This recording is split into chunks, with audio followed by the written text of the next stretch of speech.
अस्सलाम वालेकुम and welcome to another lecture on complex analysis. Complex analysis के इस लेक्चर के अंदर हमारे पास कॉम्प्लेक्स नंबर्स की एक्सपोनेंशियल फॉर्म का टॉपिक है।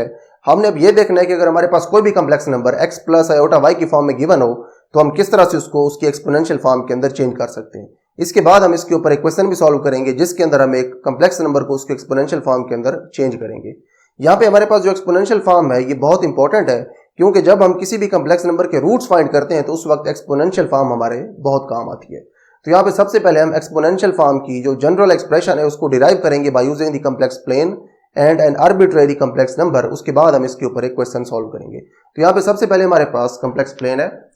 For example this is complex plane, और उसके बाद यहाँ पे हमारे पास कोई कॉम्प्लेक्स नंबर z है, और उसके बाद ये उसका वेक्टर है,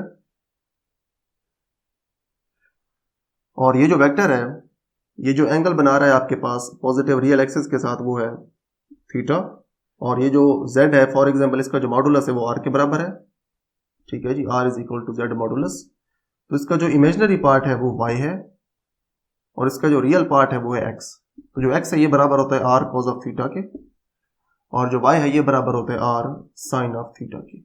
जो थीटा है ये वो एंगल है जो ये कॉम्प्लेक्स नंबर जो है इसका वेक्टर पॉजिटिव रियल एक्सिस के साथ बना रहा है, और जो r है ये इस कॉम्प्लेक्स नंबर का मॉडुलस है। तो ये आपके पास y और x की वैल्यूज हैं।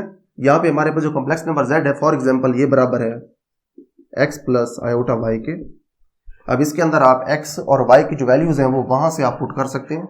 z is equal to r cos of theta plus iota r sin of theta. x और y की जो ये वैल्यूज हैं ये आपने वहां से इधर पुट की हैं। z is equal to r, यहां से आपने r कॉमन लिया है और अंदर आपके पास रह जाएगा cos of theta plus iota sine of theta. उसके बाद हमारे पास एक होता है आइलर्स फार्मूला। यहां पे हम लिख सकते हैं we know that cos of theta plus iota sine of theta is equal to e raise to the power iota theta. ये है आइलर्स फार्मूला।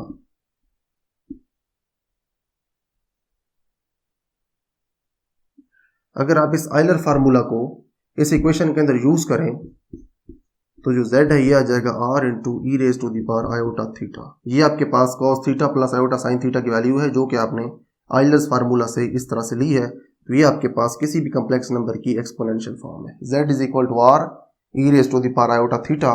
तो इस तरह से आप किसी भी कॉम्प्लेक्स नंबर को जो कि इस फॉर्म के अंदर हो उसको आप इस फॉर्म के अंदर चेंज कर सकते हैं। अब ये आप देखें कि इसकी जो एक्सपोनेंशियल फॉर्म है इसके अंदर क्या क्या चीज यूज हुई है। यहाँ पे सबसे पहले आपके पास r यूज हुआ है और उसके बाद आपके पास थीटा यूज हुआ है। जो r है ये मॉडुलस है कॉम्प्लेक्स नंबर का, तो जो r है ये बराबर होगा x square plus y square, यानी कि रियल पार्ट का स्क्वायर प्लस इमेजिनरी पार्ट का स्क्वायर ऊपर स्क्वायर रूट, और उसके बाद जो थीटा है ये इस तरह से आप फाइंड करेंगे। Theta is equal to tangent inverse of y over x, यानी कि imaginary part over real part of the complex number. तो ये है आपके पास r की वैल्यू और ये आपके पास थीटा की वैल्यू। r और थीटा की वैल्यूज फाइंड करके आपने यहाँ पे पुट करनी है, तो आपके पास इस कॉम्प्लेक्स नंबर की इस तरह से एक्सपोनेंशियल फॉर्म आ जाएगी।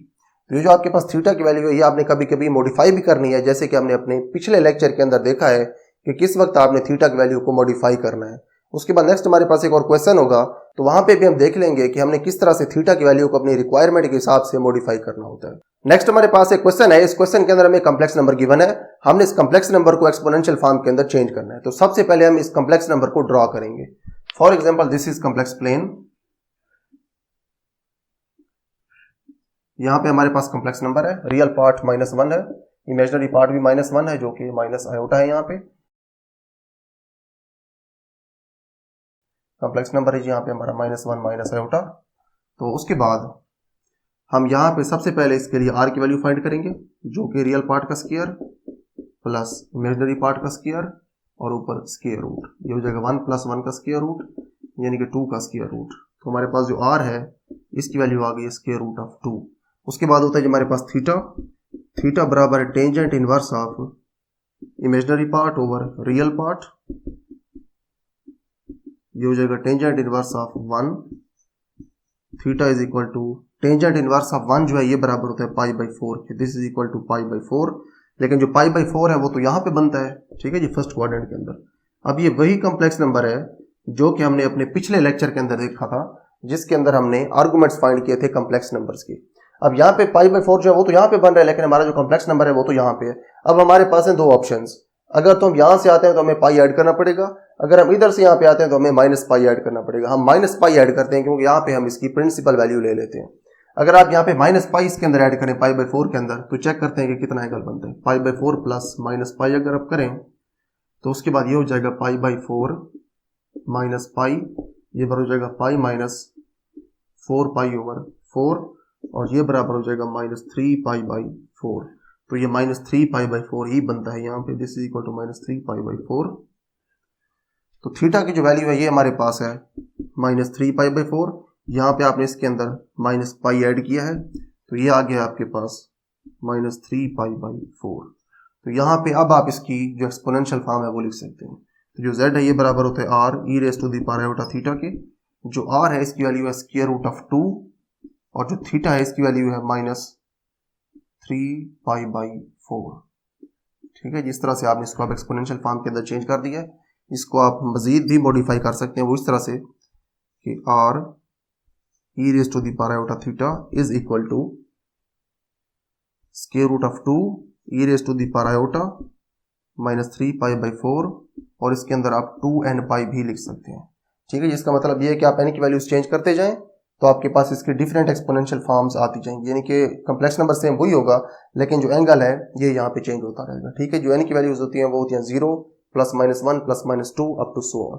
अब यहाँ पे हमने तो ये चॉइस यूज की है माइनस 3 पाई बाई 4, आप ये चॉइस भी यूज कर सकते हैं, यानी कि इस पाई बाई 4 के अंदर आप पाई को भी ऐड कर सकते हैं। ठीक है जी, तो ये हमारे पास क्वेश्चन था। इस क्वेश्चन के अंदर हमने एक कॉम्प्लेक्स नंबर की एक्सपोनेंशियल फॉर्म लिखी है। तो इस लेक्चर के लिए इतना ही। इसके अंदर हमने कॉम्प्लेक्स नंबर्स की एक्सपोनेंशियल फॉर्म को लिखना सीखा है। हमने ये देखा है कि अगर हमें कोई कॉम्प्लेक्स नंबर गिवन हो तो हम किस तरह से उसके एक्सपोनेंशियल फॉर्म को लिख सकते हैं। See you in the next video with some other very important topic on complex analysis.